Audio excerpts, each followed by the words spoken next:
Okay, in this lesson right here, what we're going to be doing is taking a look at MySQL user accounts. So Logan, Mr. Take it away. Okay, well, this is we're going to set up an account inside of MySQL that we're going to be connecting through with PHP. Basically, a special account for just the PHP scripts to connect to the database. Now, why would you want to do something like this?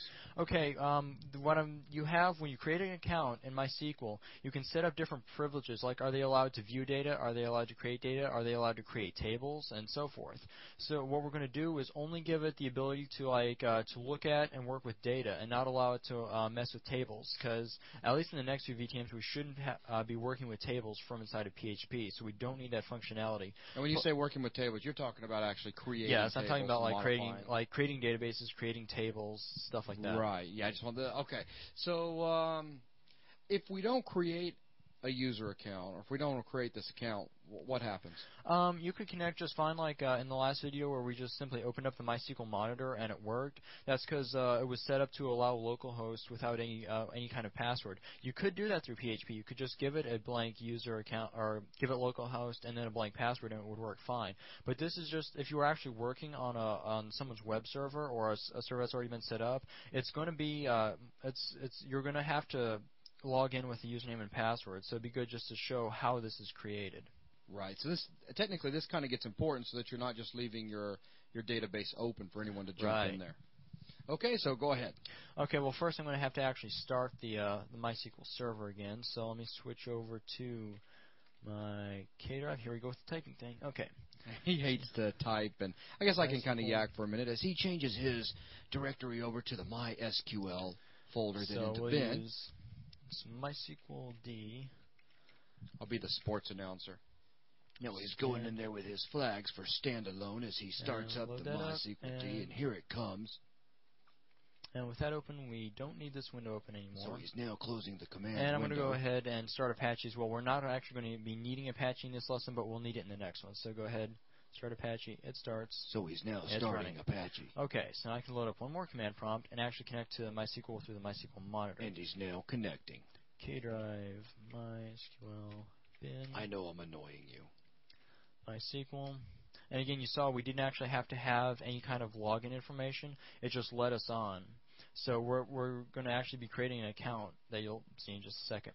So I will use the database MySQL. This is basically MySQL's built-in database where it actually stores all its settings. It kind of makes sense. It actually stores all of its settings in a database. Okay. So first we can take a look at what's in here. This is going to, if we show the tables in here, we can see that they have a user table. So we can, let's go ahead and select everything in that user table and select star, again, yeah, talking and typing. Alright, so it has, you see you have a bunch of accounts, and here, let me see if I can find it. For those of you that didn't see what he did, because he was going real fast, he did a select star from user. So, yeah, select star from user, and notice how he used a little special flag. I used the backslash capital G. This printed out every field on a new line. There's a lot of fields, and it would have wrapped pretty bad at this width. So I went ahead and just had to print each field on its own line. Now, a few of these in here, like this, like a localhost, no user required, no password required. That's what allows us to just load up the MySQL monitor and immediately lets us right in. We're going to actually set up a user account. So we're going to need to create one of these fields. And for that, we're going to use a regular MySQL insert to do that. So let me go ahead and start writing this out. This is basically going to be adding a new record to this, but we're going to specify more of this information. So I will use insert into user. And I'm going to specify what fields. Okay, now you see these are the privileges that these various users have, and setting this to Y or N, yes or no, will tell whether or not they're allowed to, like, say, create a table, drop a table, or do a select on a table. Now, instead of typing out a field for every single one of these, I'm actually going to only specify which ones I'm going to be adding data to. So that way I'll basically let all the rest of them default, and their default will be N for no. So first thing I'm going to do is specify what fields I want to insert data into. I'm going to be inserting into host, user, password, and I think the first 4 of these. So let's see, I'm going to be inserting into host and user and password. Yeah, it's got to be exciting watching this. Select. So, Angie, how about that weather? Oh, it's awful. Actually, I love it. I love all the fog and the rain. It's starting to get cold. It's good stuff. Yes, cold is good. Yeah, cold is very good. Insert priv. Freezer in the house. She just said it's like a freezer in the house. Yeah, I keep it cold, but Logan and I like it that way. Update priv. Finally delete. Underscore priv. So as Logan goes in and types all these long names out here for all of the different fields that he's going to be entering data into. All right, those are the fields. Like Buzz just said, entering data into. Values. These are actually. This is what we're actually going to be putting into each of these. For host, we're going to use localhost again because we're just connecting off the local machine, and that will require double quotes. And why does that require double quotes?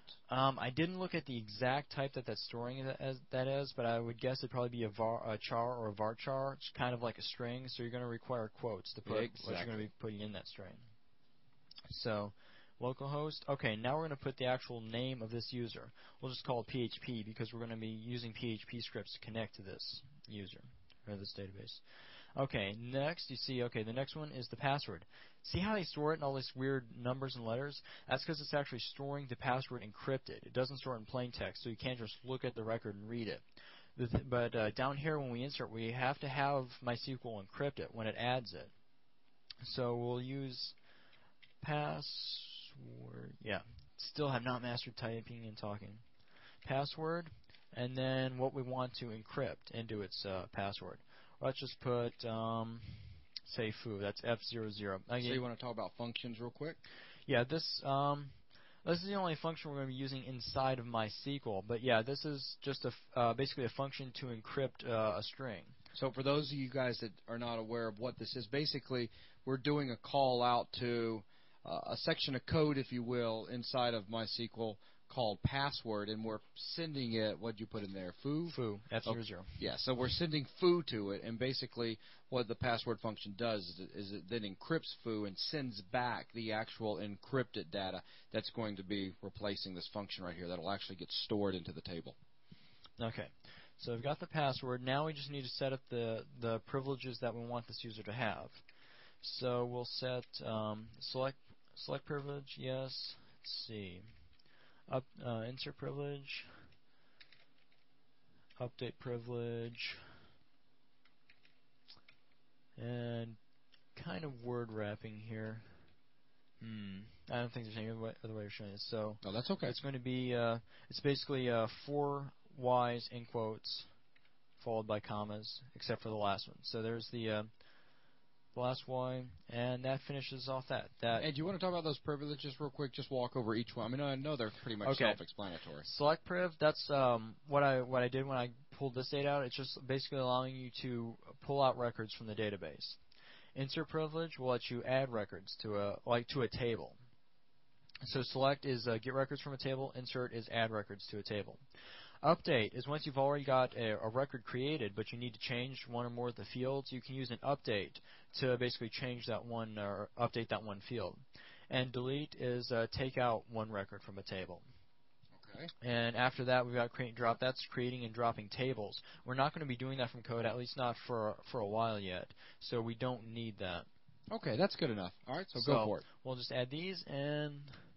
Well, amazingly, I appear to have typed everything out correctly. So let me go back, rerun that select And you can see again. that real quick before he runs the select again. You can see that the query was okay, that one row has been affected, and MySQL will also return back to how long that took to do. That's actually very useful when you start making like really complicated selects and going in there. You can see if it's going to take a long time. Absolutely. So you start playing how the performance is going to be. So let me run that select again, and there we go. That's that user we just created. And you see. It's expecting to be connecting from localhost. It's called PHP, and remember we typed in password foo. That's what it actually that the password function returned. Yeah, that's right. So that's what actually got sent to it. So that means foo right there. All right. Now, this is a user that's been created, but it needs let's see, the MySQL D server's already been loaded, and it doesn't yet recognize this information yet. You could either close the server down and restart it, or you could simply flush privileges, and that will reload the user information. Sounds like some toilet bowl action. Yep. Privilege. And this doesn't have to be capitalized. No, it wouldn't have to be capitalized. Flush privileges. There, now it's got that user information. So what I'm going to do now is exit out of this, the user we're on now, the default one, and make sure I can actually log in as that PHP account to make sure it's up and running. That sounds good. So let me just type exit, and now I'll load MySQL again, except this time with -u. This time we're telling MySQL, okay, we're going to be using a specific user, that PHP user we created. -p tells it to ask us for a password. So go ahead and hit enter. So we type foo f00, and it let us in. So we now have that PHP account has been created, and it's working. Very, very nice. So that about wraps us up. We've created an extra user. Okay, and of course this could be used on I guess a grander scale if you were going to go in and set up a particular database for a company that's got different sets of privileges based off of different users on where certain people could look at certain things, et cetera, et cetera. So you could take this very simple example that Logan just gave you guys and expand upon it with creating a whole bunch of users, et cetera. Okay. Right, like if one person was in charge of updating, all they had to do was update or add stuff, you could give them just privileges on that. Absolutely. Okay, so with this out of the way, this is pretty much going to conclude this lesson here? Yep. Okay. Thanks a lot, guys. Bye.